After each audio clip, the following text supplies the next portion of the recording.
에베소서 5장 1절 2절 말씀 제가 읽겠습니다.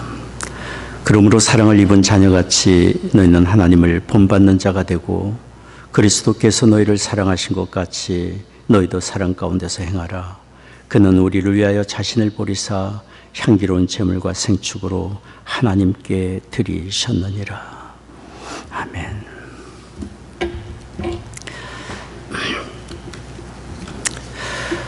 언젠가 어느 분이 누군가를 가리키면서 저분은 나의 스승이고 멘토이십니다, 이렇게 말씀하는 것을 들은 적이 있습니다. 저는 그렇게 말씀하시는 분이 참 귀하게 보였습니다.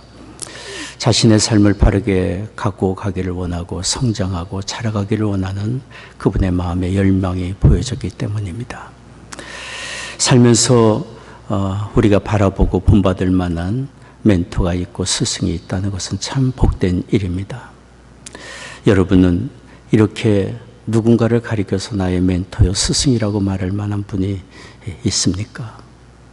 아마도 이런 이야기를 듣는 분 가운데는 그럴 만한 사람을 찾지 못했습니다. 내 주변에는 아무도 없습니다라고 이야기하며 쓸쓸한 마음을 가질지 모르겠습니다.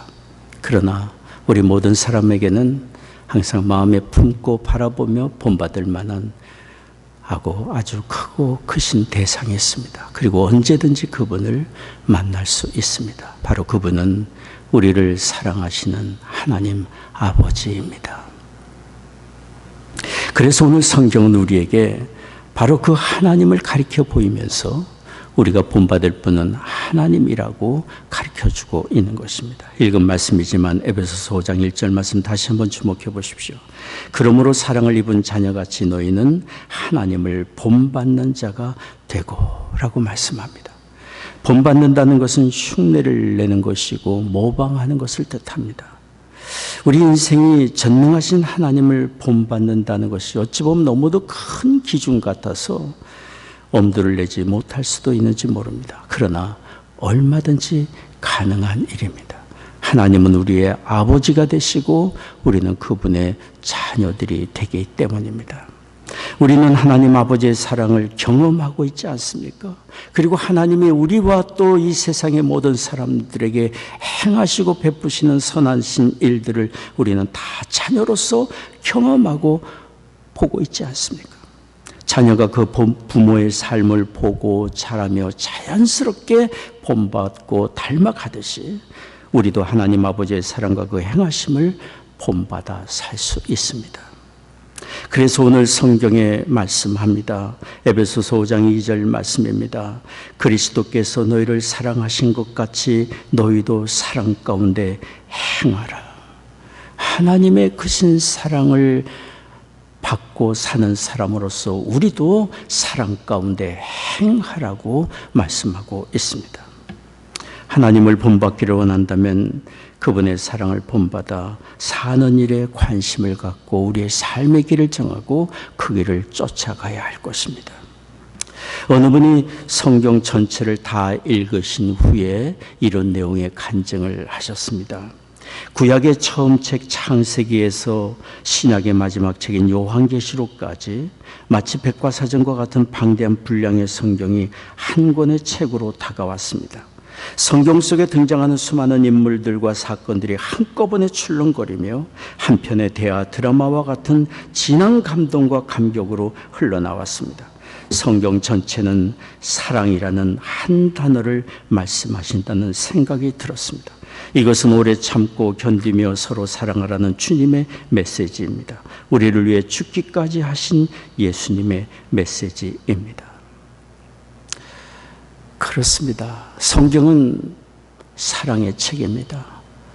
우리 인생을 향하신 하나님의 사랑의 메시지로 가득 찬 것이 성경책이고 하나님의 사랑의 품에 언제 어느 때든지 누구든지 주님의 품에 안길 수 있는 은혜가 열려 있음을, 사랑의 문이 활짝 열려 있음을 말씀해 주고 있는 것이 성경책입니다. 또한 성경책은 그와 같이 우리도 사랑 가운데 행하며 하나님을 만나고 하나님의 뜻을 이루며 살라고 하시는 말씀이 성경의 가르침입니다. 우리 가정에 아픔이 있는 그 현장이 있다면 살펴보십시오. 세상에 거짓과 미움과 다툼이 많아져 가고 있는 그 자리를 한번 살펴보십시오. 분명히 그곳에는 사랑으로 행하고자 하는 마음이 부족하거나 사랑이 식어가기 때문에 나타나는 현상인 것을 발견하게 될 것입니다.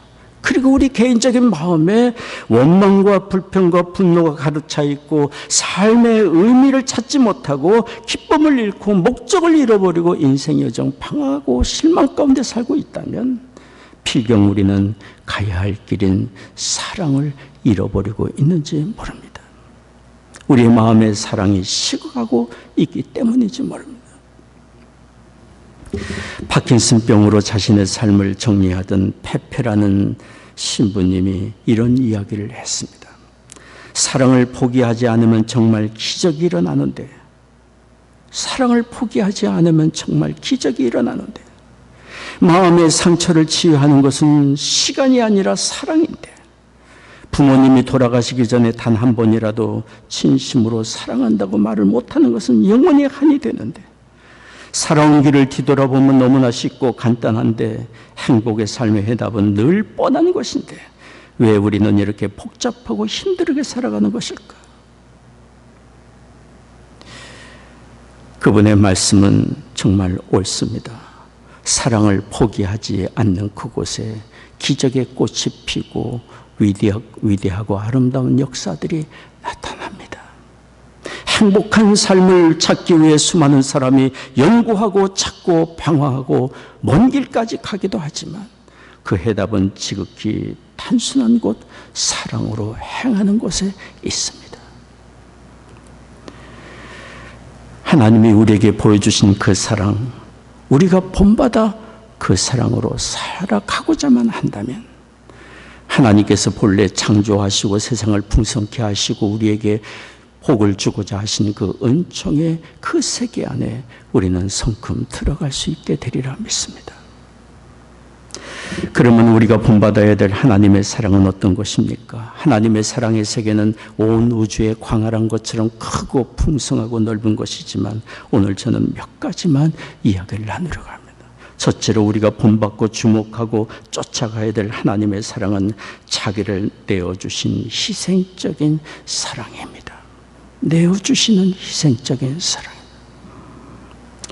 에베소서 오늘 말씀 5장 2절 말씀을 다시 한번 주목해 보십시오. 그리스도께서 너희를 사랑하신 것 같이 너희도 사랑 가운데서 행하라. 그는 우리를 위하여 자신을 버리사 향기로운 제물과 생축으로 하나님께 드리셨느니라. 향기로운 제물과 생축으로 하나님께 자신을 드리셨다고 하는 것은 예수님께서 우리의 죄를 대속하기 위하여 자신의 몸을 희생제물로 십자가에 내어주신 것을 말씀하고 있습니다. 하나님은 아들을 내어주시며 아들을 우리 죄인된 우리와 하나님과의 관계를 회복하기 위하여 아들을 희생제물로 내어주시기까지 우리를 사랑하셨습니다. 우리는 그런 하나님의 크신 사랑을 이미 경험하고 있는 사람으로서 어떻게 사랑할 수 있는지 사랑의 자원을 가지고 있고 사랑의 능력도 갖고 있는 사람들입니다. 어느 아버지의 이야기입니다. 그분은 작은 어촌 마을에 살면서 강우에 들리는 철교를 관리하는 일을 했습니다. 배가 지나가면은 다리를 들고 기차가 오게 되면 다리를 내려줘서 기차를 지나가게 했습니다. 그런데 어느 날 그분은 어느 때와 같이 조종석에서 배와 기차가 지나가도록 다리를 관리하고 있을 때였습니다. 아들이 아빠를 따라 나와서 해변가에서 놀다가 올려진 다리 기어 사이에 들어가서 놀고 있었습니다. 그때 급한 무전이 들어왔습니다. 예정이 없던 기차가 들어온다는 소식이었습니다. 아버지는 창밖에 있는 아들이 다리 기어에서 놀고 있는 것을 보고 소리쳤습니다. 빨리 나오라고, 빨리 나오라고. 그러나 달려오는 기차 소리 때문에 아들이 듣지 못했고 파도 치는 소리 때문에 아들이 아빠의 소리를 듣지 못했습니다. 아버지는 조종관을 놓고 아들에게 달려가려고 했습니다. 그 순간 아버지의 마음속에는 그러다가 다리는 올려져 있고 달려오는 기차가 강물에 그대로 빠지면 수많은 사람이 죽게 되는 생각이 떠오르게 됐어요. 그렇다고 다리를 내리면 아들이 기어 속에서 죽게 될 것입니다. 아버지는 소리쳐 아들의 이름을 부르다가 결국 조종관으로 돌아가 다리를 내렸습니다. 아들은 기어 속에서 압사했고 기차는 무사히 내려진 다리 위로 강을 통과했습니다. 기차는 기적을 울리며 멀어져 갔고 기차 안의 식당에서는 사람들이 흥겹게 떠들며 먹고 마셨습니다. 그렇게 기차가 안전한 다리를 지나간 후에 아버지는 달려가 죽은 아들을 끌어안고 통곡했습니다. 수많은 사람들을 살리기 위해 이 아버지는 아들을 희생시킨 것입니다. 이 아버지처럼 하나님은 우리를 살리기 위해 자신의 아들을 십자가에 내어주셨습니다. 우리는 이런 하나님의 희생적인 사랑을 받아 누리고 있는 사람들입니다. 그 하나님의 사랑이 우리의 가슴에 있고 성경에 기록되어 있어서 날마다 우리에게 말씀해 주고 있지 않습니까? 우리가 그 사랑을 받고 있는 사람. 그리고 성경은 우리에게 말씀합니다.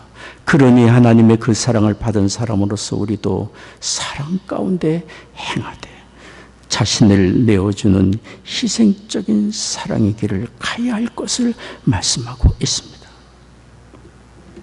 이 세상에는 사랑이란 이름으로 행해지는 일들이 너무나도 많습니다. 그러나 진정한 사랑의 기쁨은 희생의 대가를 치를 때야 얻을 수 있는 것을 우리는 경험하지 않습니까? 비록 우리의 목숨까지 내어주지는 못한다 할지라도 우리의 이기심을 내려놓고 자존심을 죽이고 탐욕을 죽이고 그럴 때 진심으로 다른 사람을 품고 사랑할 수 있는 것 아니겠습니까? 희생적인 사랑은 자기 유익을 굳지 않습니다. 자기의 자존심을 앞세우지 않습니다. 희생적인 사랑은 죽어도 자기가 베푼 것을 셈하거나 돌려달라고 요구하지 않습니다. 참된 사랑은 그래서 바보 같은 것입니다. 그러나 그런 바보 같은 사랑이 치유의 역사를 일으키고 관계를 회복하고 사람을 얻고 사람을 살리고 가정과 세상을 변화시키며 이 땅에 하나님의 거룩하고 선하신 뜻을 이루어냅니다.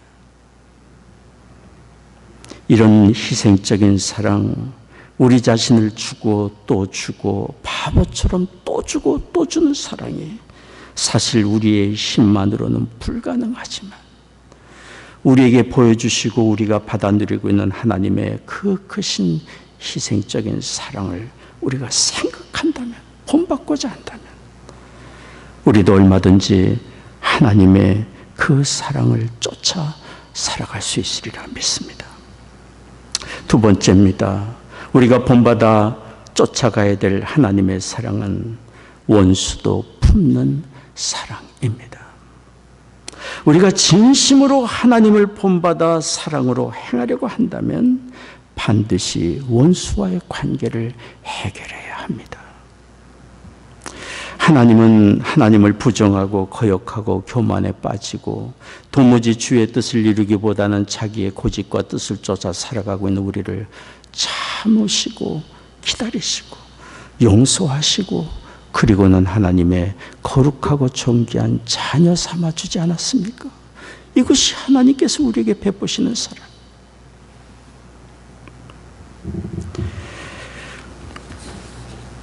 마태복음 5장 44절에 그래서 우리 주님이 말씀합니다. 나는 너에게 이르노니 너희 원수를 사랑하며 너희를 핍박하는 자를 위하여 기도하라. 주님의 이 말씀은 세상 가치와는 정반대의 이야기입니다. 세상은 이는 이로 눈은 눈으로 악을 행한 자에는 보복으로 갚을 것을 당연히 여기고 있지만 나는 너에게 이르노니 너희를 위하여 내 목숨까지 내어준 내가 너희에게 이르노니 너희 원수를 사랑하며 너희를 핍박하는 자를 위하여 기도하라. 뭐라고 기도하겠습니까? 축복하시고 은혜 베풀어 달라고 기도하라고 말씀하고 있는 것입니다. 우리는 이런 하나님의 분명한 가르침 속에 살고 있고 하나님이 보여주신 분명한 가야 할 길을 가지고 살고 있는 사람들입니다. 한 여성의 외아들이 살해를 당했습니다. 그 여성은 비탄과 증오와 원망에 사로잡혀서 하나님께 기도를 드렸습니다. 하나님, 내가 감당할 수가 없습니다. 제발 소원인데 내 아들을 죽인 그 살인자를 찾게 해주세요. 보복의 마음으로 그렇게 울부짖어 기도했어요. 그렇게 눈물로 하루하루를 지내던 이 여성이 어느 날 꿈을 꿨는데 자신이 천국으로 가는 꿈을 꿨습니다. 그런데 한 가지 문제가 있었습니다. 천국으로 입성하기 위해서는 어느 집을 통과해야 한다는 조건이었습니다. 그 여성이 집의 앞문으로 들어가서 방들을 지나고 계단으로 오르고 뒷문으로 나와야 그 다음 천국문으로 연결된다고 천사가 가르쳐 준 거예요. 그 여성은 천사에게 그 집이 누구의 집이냐고 물었습니다. 그때 천사가 말했습니다. 그 집은 당신의 아들을 죽인 그 살인자의 집이라고 얘기를 했어요. 천국으로 가기 위해서는 그 원수의 집을 통과해야 한다고 이야기해 준 거예요. 그 여성은 꿈에서 깬 후에 울고 또 울었어요. 첫째는 아들이 그리워서 울고, 둘째는 도저히 살인자를 용서할 수 없는 자신의 마음 때문에 울었어요. 꿈을 깬 뒤로 하나님의 뜻을 알지만 감당할 수 없는 마음 때문에 괴로워 울며 하나님의 도우심을 구하고 또 구했어요. 그렇게 그 여성이 하나님의 도우심을 구하며 기도하던 이틀이 지난 후에 죽은 아들 또래로 보이는 한 청년이 그 여성의 집에 찾아왔습니다. 그 청년은 눈물이 범벅이 된 채로 울면서 이야기했어요. 제가 당신의 아들을 죽였습니다. 저는 그날 이후로 살아도 산 것 같지 않습니다. 불안과 두려움에 견딜 수가 없습니다. 이제 제 생명은 당신의 손에 달렸습니다. 저를 죽여주시고 감옥에 던져줘도 좋고 저에게 하고 싶은 대로 마음껏 하십시오. 저는 이미 죽은 사람입니다. 그 여성은 청년을 보는 순간 자신이 무엇을 해야 할 줄을 알았습니다. 이미 세상을 떠난 아들을 되돌려 올 수는 없는 노릇이고 해야 될 일은 아들을 죽인 원수와 같은 그 청년과의 관계를 해결하는 일이라는 것을 알게 되었어요. 미움과 분노와 원한의 마음을 처리하는 방법을 찾던 중에 이 여성은 그 청년을 용서하기로 결정하고 그리고 나아가서 그 청년을 자신의 아들로 삼았습니다.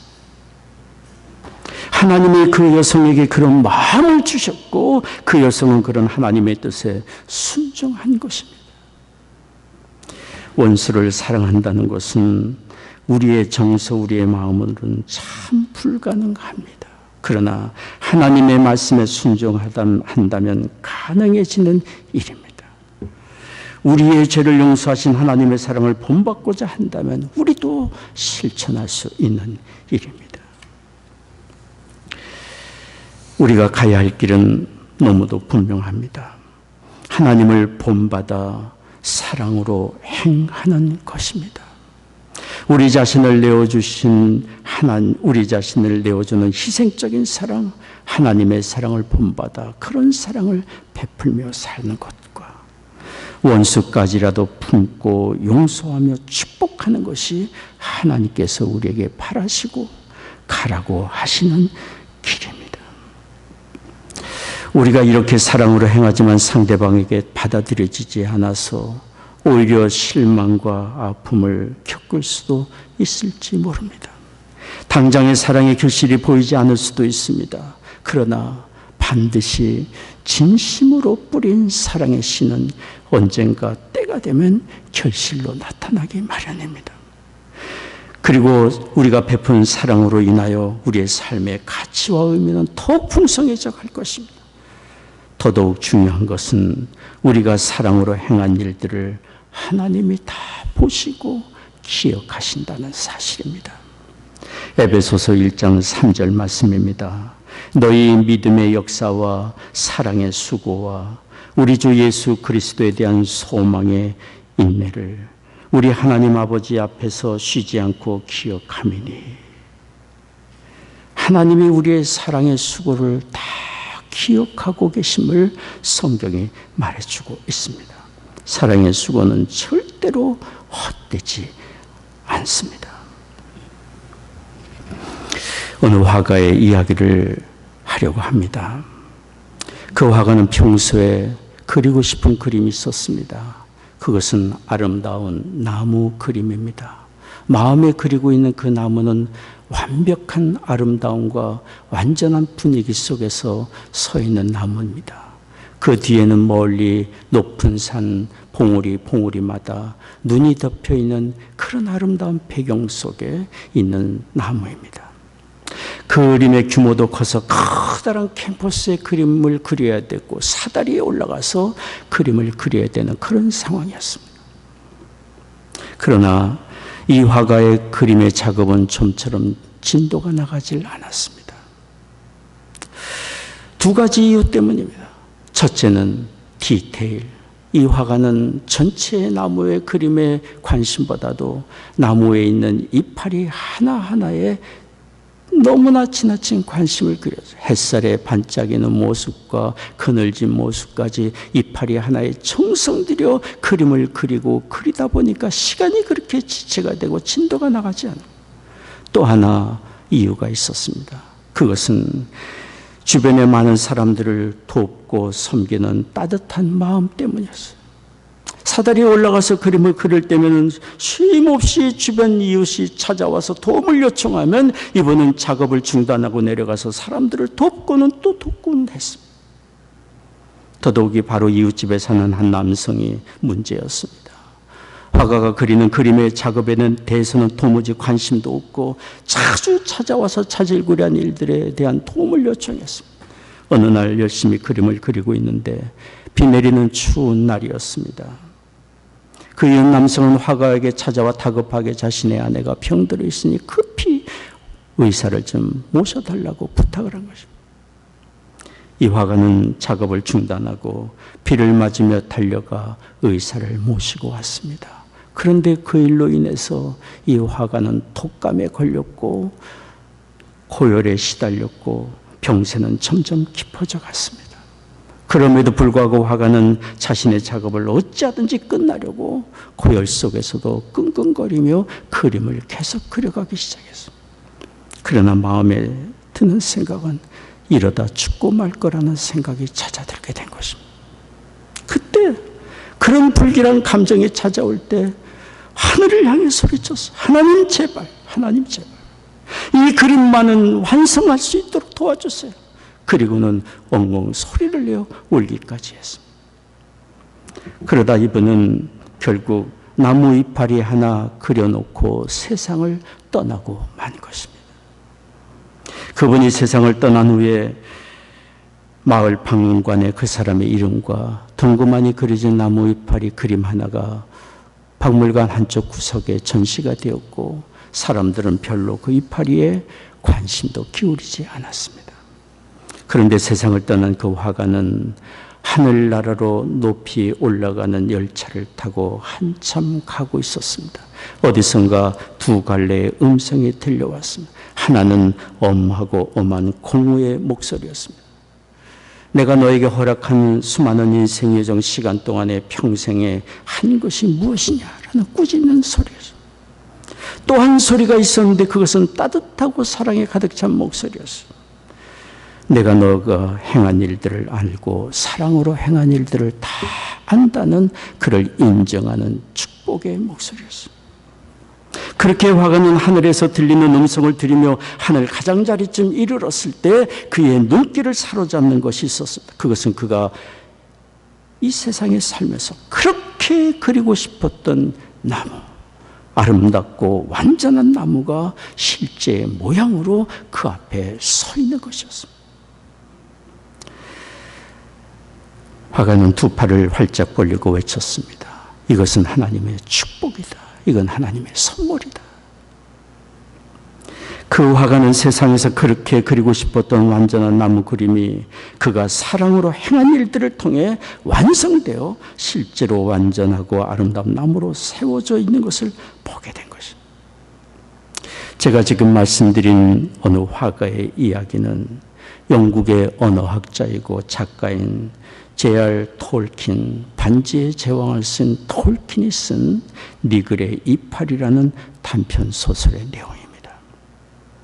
톨킨은 이파리 하나 달랑 그리고 세상을 떠난 그 화가를 통해 자기 자신을 표현하고자 했던 것입니다. 자신의 삶의 실망감, 위기감을 표현하고자 했습니다. 그리고는 그 화가의 천국 경험을 통해 삶의 진정한 가치와 영원히 남는 것과 소망이 무엇인지를 말하고자 했습니다. 톨킨은 자신이 쓴 그 작품을 통해 스스로 용기를 얻고 힘을 얻어서 작품 활동을 계속할 수 있었다고 합니다. 그렇습니다. 우리는 살면서 성취하고 싶은 것을 제대로 이루지 못하고 만족스럽지 못할 수도 있고 자신의 삶의 초라함에 대하여 실망감을 가지고 살 수 있는지도 모릅니다. 그러나 우리는 하나님이 바라시는 진정한 삶의 가치가 무엇이고 영원히 남는 것이 무엇인지를 생각해야 합니다. 사랑으로 행하는 일들이 영원히 남는 것임을 오늘 성경이 우리에게 말해주고 있지 않습니까? 우리가 살면서 사랑으로 행하는 일들은 곧 하나님의 일을 행하는 것입니다. 하나님은 우리 모든 사람을 사랑하시고 연약한 자, 때로는 악한 자까지라도 포기하지 아니하시고 버리지 아니하시고 붙들시고 치유하시고 온전케 하시며 그를 구원의 길로 인도하고자 하는 것이 하나님 아버지의 사랑의 마음 아닙니까? 그러니 우리가 희생하는 마음으로 누구를 돕고자 하고 섬기고자 하고 나를 괴롭히는 원수까지 용서하고 축복하고자 하는 일은 하나님의 일을 행하고 있는 것입니다. 이렇게 우리가 사랑으로 행하는 일들을 하나님이 다 기억하시고 우리의 삶의 참된 열매로 영원히 남게 해 주십니다. 여러분, 오늘 말씀을 우리 모두 기억하기를 원합니다. 하나님을 본받아 모든 일에 사랑으로 행하라. 이 말씀에 아멘으로 받기를